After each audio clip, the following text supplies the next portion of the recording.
सुप्रभात। आज एक आध्यात्मिक विषय पर चर्चा करते हैं। विषय है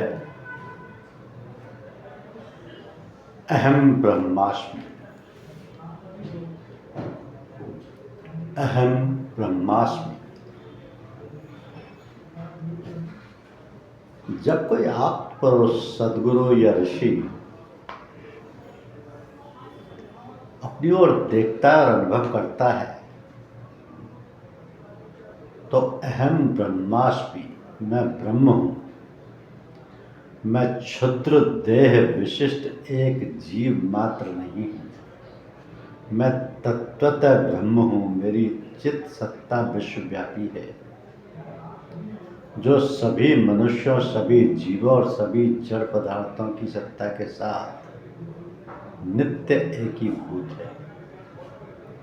मुझसे बड़ा या छोटा कोई नहीं है।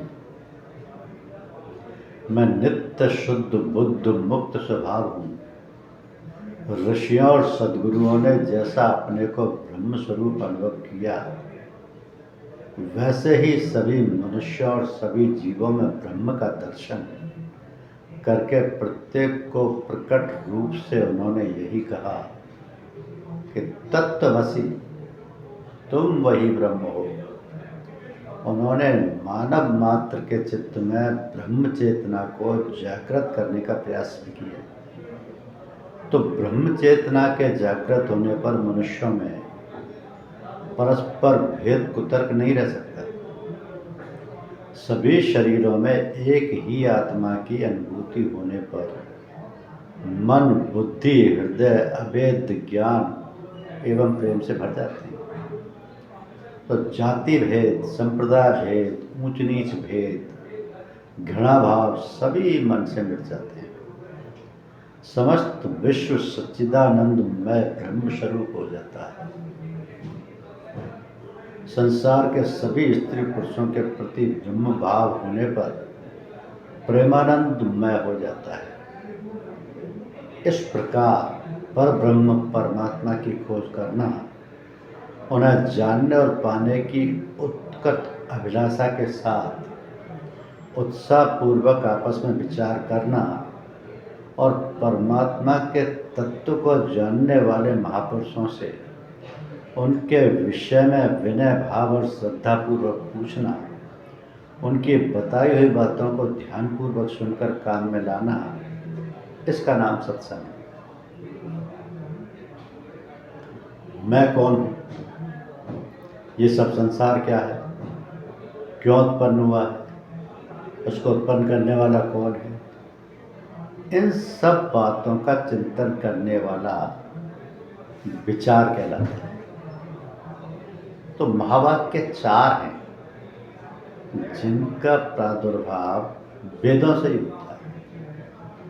प्रज्ञानम ब्रह्म, अहम ब्रह्मास्मि, तत्त्वमसि और अयम आत्मा ब्रह्म। महावाक्य का उपदेश ऋषि या सद्गुरु ही अपने शिष्य को देता है। ऋषि, सद्गुरु या समर्थ सद्गुरु ये सब पर्याय है। ऋषि, सद्गुरु या समर्थ सद्गुरु ये सब पर्याय है।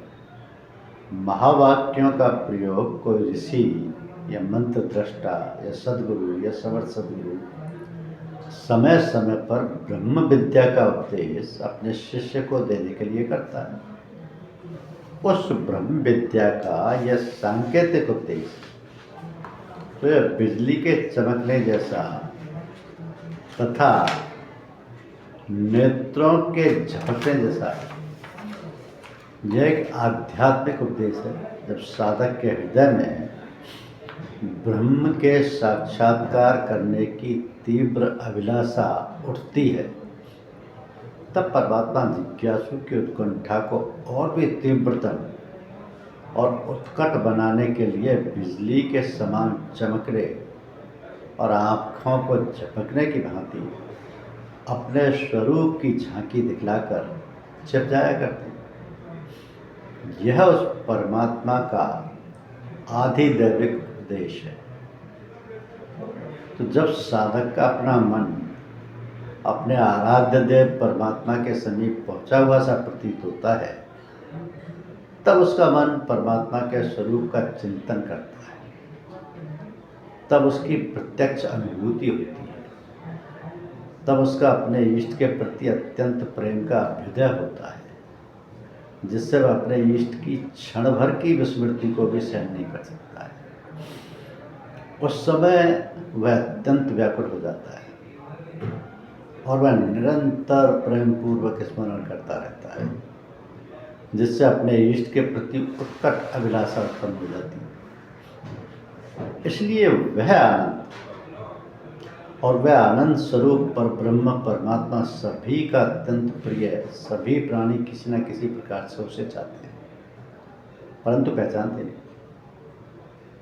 इसलिए वह सुख रूप में उसे खोजते हुए दुख रूप विषयों में भटकते रहते हैं, उसे पा नहीं सकते। इस रहस्य को समझकर साधक को चाहिए कि उस पर ब्रह्म परमात्मा की प्राणी मात्र का या प्राणी मात्र को प्रिय समझकर उसके परम प्रेमानंद स्वरूप का नित्य निरंतर चिंतन करता रहे।